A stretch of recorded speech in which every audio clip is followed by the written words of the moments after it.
takes note, and George Washington becomes the symbol of American ideals. In the first presidential election, it's Washington by a landslide.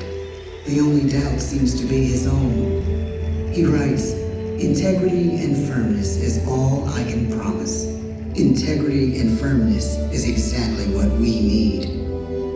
Everything he does as president will set a model for his successors. His final act may be the most important of all. After 2 terms, with no term limit in the Constitution and amid overwhelming support to stay in office, he steps down once again and hands power back to the people. He wants us to speak, to elect a new president. During the early years of the Republic, we choose leaders as different as Thomas Jefferson, John Adams, and Andrew Jackson. Elections are often bitter. Each president stands at that fiery intersection where personal character meets the challenges of the times. Some call the presidency a glorious burden. Jefferson calls it a splendid misery. We, the people, must choose well. We elect 15 presidents before the course of history brings us to the edge of a crisis like no other. A nation born of freedom still permits slavery. As the country pushes west, will new states be slave or free? The question produces bitter conflict. The issue rocks the election of 1860 and brings Abraham Lincoln onto the national stage. The tall, lanky, some say uncouth candidate from Illinois is a master of words at a time when speeches are printed in full for people to read. A house divided against itself cannot stand, he has said. With Lincoln's election, the House does indeed divide. Civil War. 11 states secede from the Union. The war becomes a defining passage in the American story. The president's own inner strength and depth of character changed the course of history. Lincoln had come up the hard way on the American frontier, desperately poor, with less than a year of formal schooling. His early years were scarred by tragedy, the death of his mother, his sister, his first love. He struggles with depression, but never loses his determination to rise above it. He once said he's driven by a desire to leave the world a little better place for having lived in it. The war rages. Lincoln fights to preserve the Union and end slavery. Neither is a sure thing. At Gettysburg, Pennsylvania, 6 months after one of the bloodiest battles of the war, the president dedicates a cemetery to the thousands of soldiers who died there, in words we can never forget.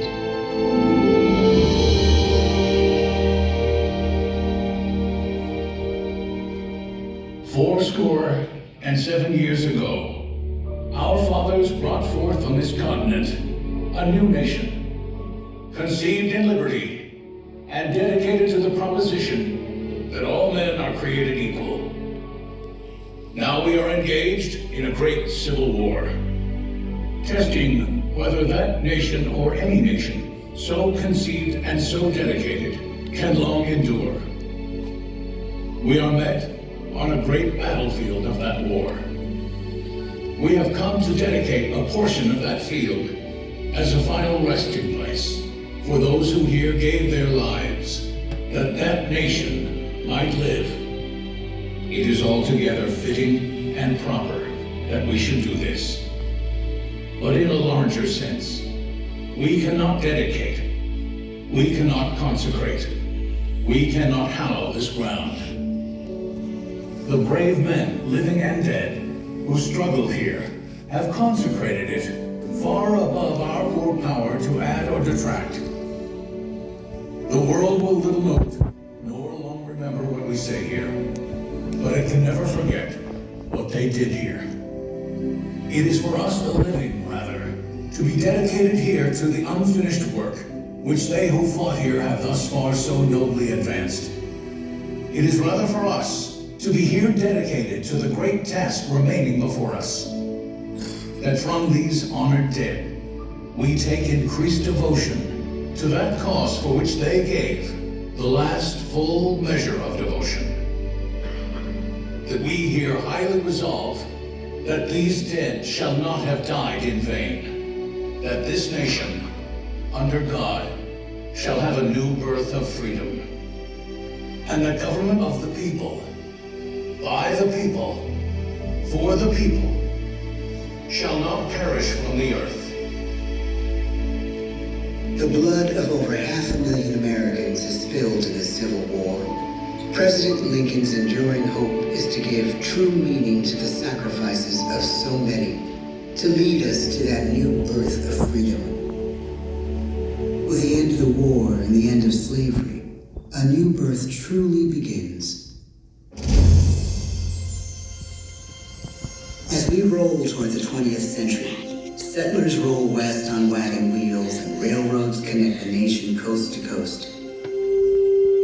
Millions of immigrants pour in from Europe and Asia. Population doubles.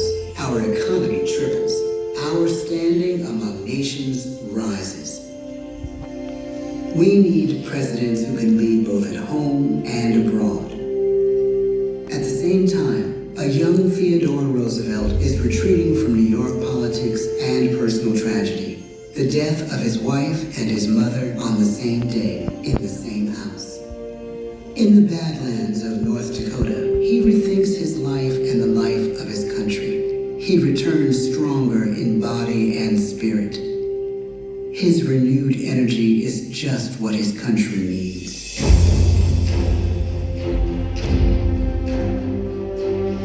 American industry is booming, but social tensions are rising. A progressive movement is bubbling up, pushing for change, and change is needed in the working and living conditions in cities. The gap widens between rich and poor. The demand for change grows stronger. Teddy Roosevelt is a knight on a crusade. He speaks with force and vitality in clear terms that make colorful headlines at a time when mass market newspapers have become the new media. To define his foreign policy, he borrows a phrase from an African proverb: speak softly and carry a big stick. But his greatest accomplishments are made at home. He breaks up giant monopolies, protects workers' rights, and calls for a square deal for all Americans, rich and poor, capitalist and wage earner. And a square deal for every man and every woman in the United States. He calls on America to be as great as the natural grandeur of its lands.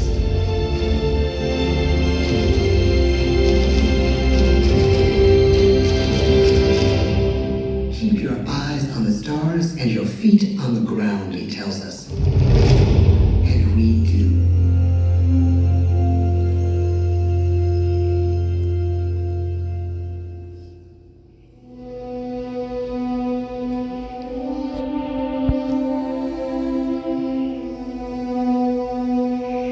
The bottom fell out of the market. 12 million unemployed.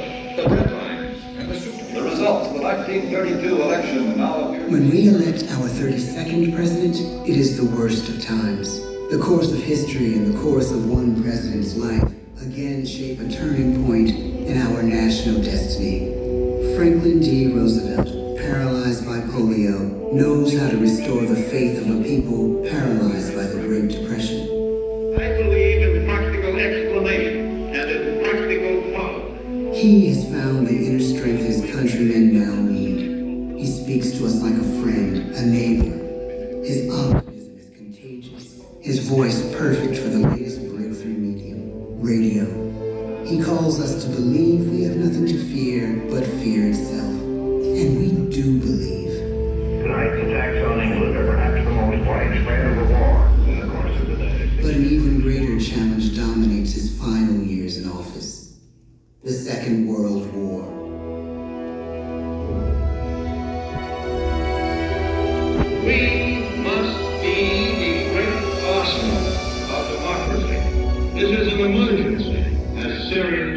war itself.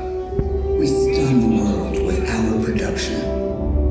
When bombs fall on U.S. troops in Pearl Harbor, he calls us to fight on the war front and sacrifice on the home front.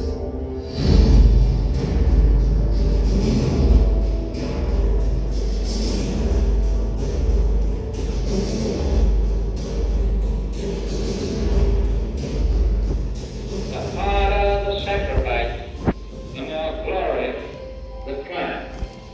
So spoke America in the year 1776. So speaks America today. The world changes. The country changes. And yet, in one sense, what we need most from our presidents has never changed. A guiding vision that calls forth the best that America can be. Will outer space be developed for the benefit of all mankind? Or will it become another focus for the arms race? The choice is urgent, and it is ours to make it. Ask not what your country can do for you. Ask what you can do. But who must overcome the crippling legacy of bigotry and injustice, and we shall overcome. Following the agreements that President Sadat and Prime Minister Begin are signing tonight is entitled A Framework for Peace in the Middle East. Mr. Gorbachev, tear down this wall. You have lost too much, but you have certainly not lost America. I can hear you. The rest of the world hears you. Loving this country requires the willingness to speak out for what is right, to shake up the status quo. That's America. Our presidency is no longer just an idea. It is an idea with a proud history. Ladies and gentlemen, the presidents of the United States of America.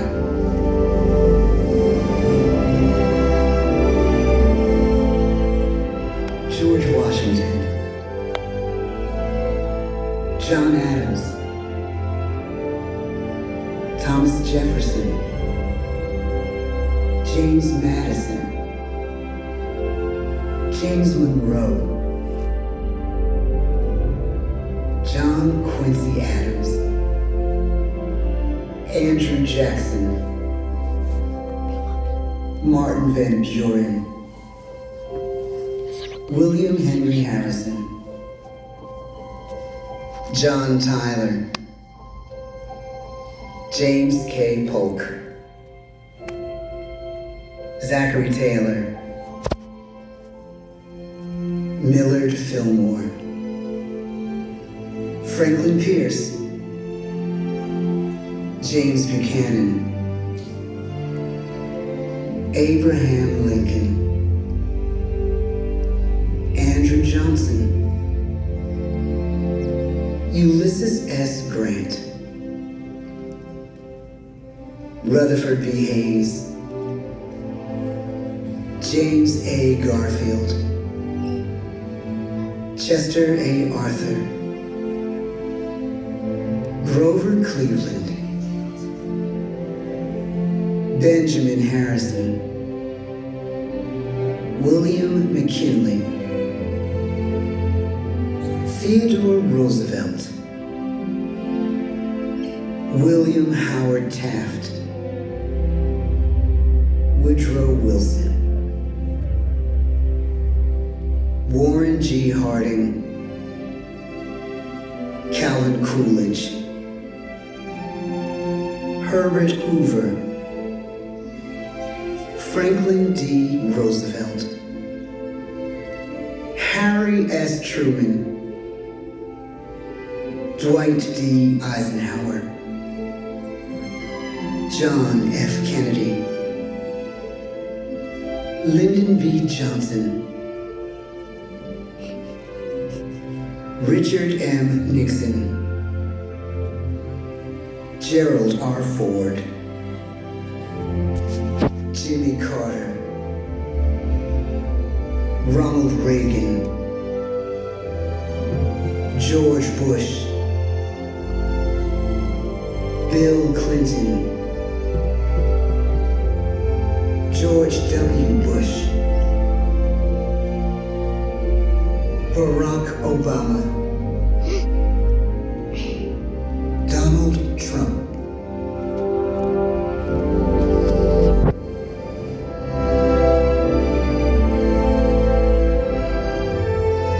And now we come to the present. Once again, we place our trust in the idea of a president, as we have from the beginning. My fellow citizens, no event could have filled me with greater anxieties than that notification on the 14th day of April, 1789, that you had selected me to lead our nation. But it was with confidence of my fellow citizens that I took an oath. 35 simple words that have been repeated by every American president throughout history.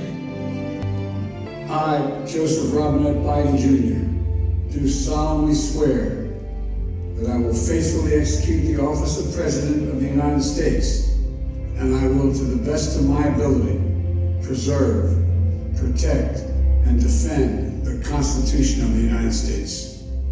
So help me God.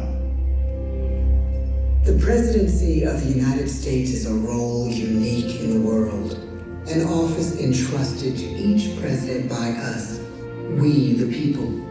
Therein lies the genius of that new idea, now over 200 years old. A new idea our presidents have turned into a great American idea again and again.